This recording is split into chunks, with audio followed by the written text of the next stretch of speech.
You're lying awake at 2 a.m. again. The world is silent, but your mind, deafening. The what-ifs won't stop. Your chest is tight, your thoughts spiral. And that haunting question echoes again. What's wrong with me? Here's the Stoic truth. There's nothing wrong with you. You're not broken. You're human. And today we're going to break the illusion that anxiety means weakness. By the end of this video, you'll not only understand why anxiety shows up, but how the Stoics, over 2,000 years ago, left us the tools to walk through it with strength. And we'll end with a Stoic exercise that can change your relationship with anxiety forever. In today's world, anxiety is often treated like a glitch in your software, like you're defective, like you're not resilient enough. But Marcus Aurelius, arguably the most powerful man in the world at the time, wrote in his private journal, "You have power over your mind, not outside events. Realize this, and you will find strength." He didn't write that in a self-help blog. He wrote it while dealing with war, betrayal, and plague. The myth that anxiety means failure is modern, but the Stoics knew better. They knew anxiety wasn't a disease, it was a signal. Anxiety, according to the Stoics, arises when we try to control the uncontrollable. Epictetus, a once enslaved philosopher, said, "Some things are in our control, some things are not." Your heartbeat, your reputation, a dating app match ghosting you, the algorithm ignoring your post, the job you didn't get, not in your control, but your response, that is yours. Anxiety becomes unbearable when we try to force certainty, when we grip too tightly to outcomes, when we live in what if instead of what is. The Stoics taught that peace isn't found in controlling everything, it's found in releasing what you can't. Let's bring this to your life. Why is anxiety so common in 2025? Because you live in a dopamine-driven environment where your nervous system is under constant siege. Social media comparison. You see everyone's highlight reel and feel behind. Endless news, crisis after crisis. Doom scrolling isn't news, it's nervous system poison. Hustle culture. You're told if you're not building a side hustle, you're wasting your life. Dating anxiety, ghosting, breadcrumbing, and emotional unavailability are the new norm. AI and job uncertainty. Will your skills still matter next year? Seneca warned us. We suffer more in imagination than in reality. And that's what these inputs feed. Imagination run wild. Here's the twist most people never hear. Anxiety isn't just fear.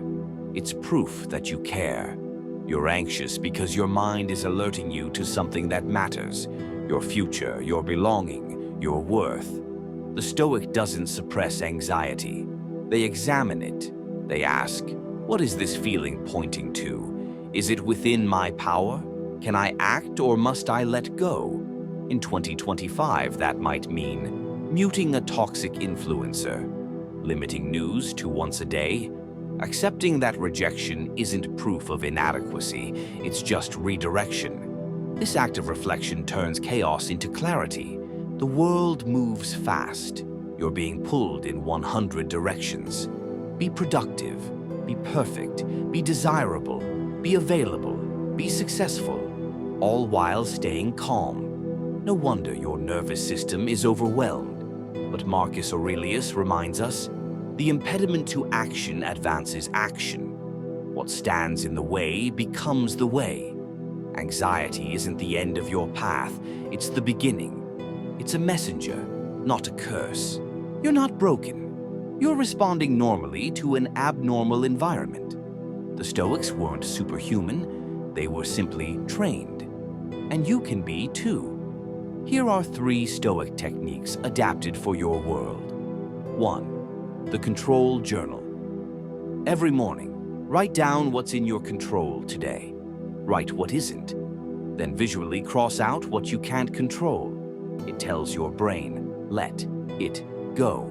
2. Premeditatio malorum. fear rehearsal. Dreading a presentation, a conversation, a launch. Imagine it going badly. Seriously, play it out. Then ask, could I survive this? Almost always, yes, and with less fear. 3. Voluntary discomfort. Turn anxiety into strength. Take a cold shower. Leave your phone at home for a walk. Try a weekend digital detox. The Stoics believed comfort breeds weakness. Discomfort breeds resilience. You're not anxious because you're weak. You're anxious because you're deeply aware. Aware of your values, aware of your desires, aware that something isn't aligned. The Stoic doesn't run from fear.